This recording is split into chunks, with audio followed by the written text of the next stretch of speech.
અમદાવાદ ફટાકડા ફેક્ટરીમાં ભીષણ વિસ્ફોટ થતાં સંજેલી તાલુકાના ગોવિંદા તળાઈ ગામના એક જ પરિવારના 5 સભ્યોના કરુણ મોત, પિતા સારવાર હેઠળ. અમદાવાદમાં આવેલી ફટાકડાની ફેક્ટરીમાં થયેલા ભીષણ વિસ્ફોટે હૃદયદ્રાવક દુર્ઘટના સર્જી છે. આ દુર્ઘટનામાં દાહોદ જિલ્લાના સંજેલી તાલુકાના ગોવિંદા તળાઈ ગામના એક જ પરિવારના 5 સભ્યોના કરુણ મોત નીપજ્યા છે. મૃતકોમાં માતા અને તેમની 3 પુત્રીઓ અને 1 પુત્રનો સમાવેશ થાય છે. જ્યારે પરિવારના પિતા ગંભીર રીતે દાઝી જતા તેમને તાત્કાલિક હોસ્પિટલ ખસેડી સારવાર આપવામાં આવી રહી છે. પ્રાપ્ત માહિતી અનુસાર પરિવાર રોજગારી માટે અમદાવાદ ફટાકડાની ફેક્ટરીમાં મજૂરી કામ કરતો હતો. તે દરમિયાન અચાનક થયેલા ભયંકર વિસ્ફોટે સમગ્ર ફેક્ટરીને ધ્રુજાવી દીધી હતી. ઘટનાની જાણ થતાં જ આરએએફના જવાનો, ફાયર બ્રિગેડ, પોલીસ અને બચાવ ટીમો તાત્કાલિક ઘટના સ્થળે પહોંચી રાહત અને બચાવ કામગીરી હાથ ધરી હતી. એક જ પરિવારના 5 સભ્યોના અકાળ અવસાનના સમાચાર મળતા ગોવિંદા તળાઈ ગામમાં ભારે શોકની લાગણી પ્રસરી ગઈ છે. સમગ્ર ગામમાં માતમ છવાઈ ગયો છે અને મૃતકોના પાર્થિવ દેહ ગામે પહોંચતા શોકગ્રસ્ત વાતાવરણ સર્જાયું હતું. અમદાવાદ મ્યુનિસિપલ કોર્પોરેશનના વાહનો પોલીસ બંદોબસ્ત સાથે મૃતદેહોને ગામ સુધી લાવવામાં આવ્યા હતા.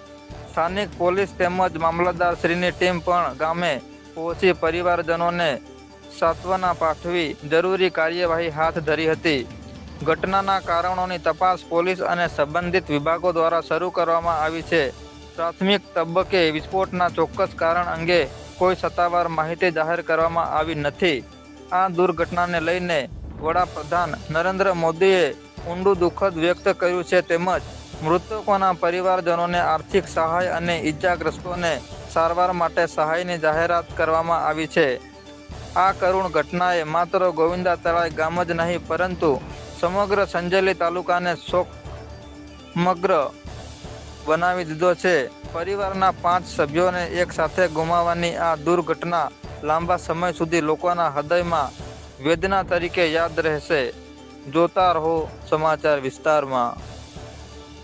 કલાભાઈ, આપના ઘરના સભ્યો જે અમદાવાદ ખાતે કામે ગયા હતા એ બાબતે શું બનાવ બન્યો હતો? એ બાબતે સાહેબ કારખાનું હળગી ગયું એટલે એમનો વિસ્ફોટ થઈ ગયા બધા ને એ રોજગારી માટે કામ કરવા ગયેલા હતા. 500 વર્ષથી ત્યાં કામ કરતા હતા અને મોડી અમને ખબર મળી 4-5 વાગે એટલે પછી અમે ત્યાં ગયા એટલે પાછા ઘરે લીધા. કેટલા સભ્યો હતા આપણા ઘરના? 5 અને પેલા એક હાજો એને હાથે સર. હવે નામ બોલતો. ભરતભાઈ, પછી પછી રમીલાબેન, પછી રવિનાબેન, પછી સેવનીબેન, નીરવભાઈ, નિરંકુબેન.